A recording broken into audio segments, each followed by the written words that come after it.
আসসালামু আলাইকুম। আজকে আমি আপনাদের বলবো বা জানানোর চেষ্টা করব যে মালয়েশিয়ায় ১ মাসের খাবার খরচ কত? মানে আপনি যদি মালয়েশিয়ায় এসে ১ মাস খাবার খেতে চান, তাহলে আপনার মালয়েশিয়ান টাকায় কত টাকা পড়বে? ও ওইটাকে বাংলাদেশী টাকায় কনভার্ট করলে কত টাকা হয়?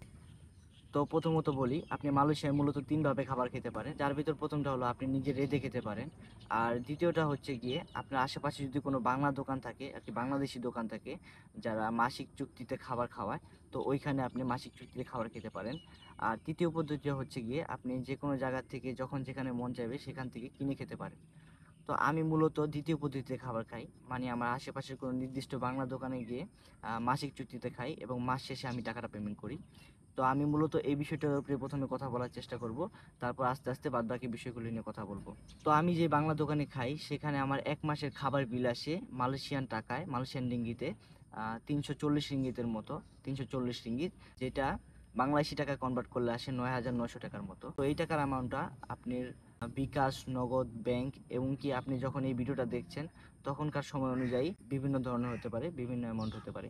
তো আমি যে দোকানে খাই সে দোকানে আমাদের কয় বেলা খাওয়ানো হয় ও কিভাবে খাওয়ানো হয় সেটা সম্বন্ধে আপনাদের একটু ধারণা দেওয়ার চেষ্টা করি।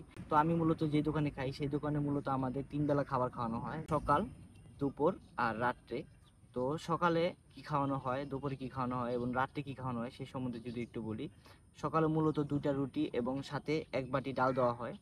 আর আপনি যদি ডালের পরিবর্তে ডিম পোস্ট, ডিম ভাজা বা অন্যান্য কোনো কিছু খেতে চান তাহলে আপনার এক্সট্রা টাকা এড করা লাগবে। তো দুপুরবেলা আমাদের কি দেওয়া হয় সেটা সম্বন্ধে যদি একটু বলি। দুপুরে মূলত আমাদেরকে দেওয়া হয় ডাল, ভাত, ভাজি, সাথে যেকোনো ধরনের তরকারি, সেটা মুরগির গোশতের তরকারি, মাছের তরকারি, ডিমের তরকারি ইত্যাদি হতে পারে এবং সপ্তাহে একটি নির্দিষ্ট দিন যেমন রবিবার দুপুরবেলা গরুর মাংস দেওয়া হয়।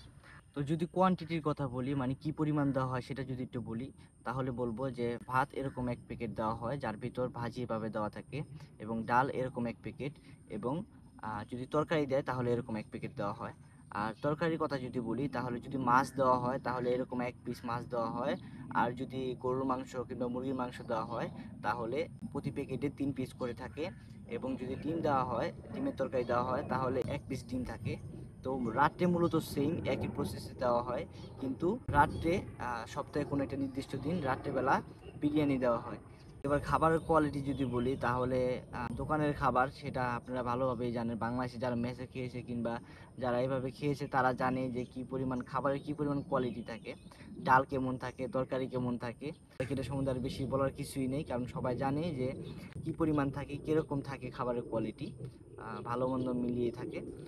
তো আশা করি মেসে খাবার সম্বন্ধে আপনাদেরকে মোটামুটি একটা ধারণা আমি দিতে পেরেছি। পরবর্তী ২ টা বিষয় নিয়ে আবার অন্য কোনো ভিডিওতে আলাপ আলোচনা করব যে নিজে রেঁধে খেলে কত টাকা লাগে এবং যদি আপনি কিনে খেতে চান মালয়েশিয়ায় তাহলে আপনার কত টাকা লাগে। তো এই বিষয়টা নিয়ে আমি আবার অন্য কোনো ভিডিওতে আলোচনা করব। আর এই ভিডিওতে যদি ভালো রেসপন্স আসে তাহলে আমি পরবর্তী ভিডিও বানাবো। আমি মালয়েশিয়ায় আরকি কত টাকা কামাই এবং কিভাবে খরচ করি, কিভাবে চলি এর উপর বানাবো।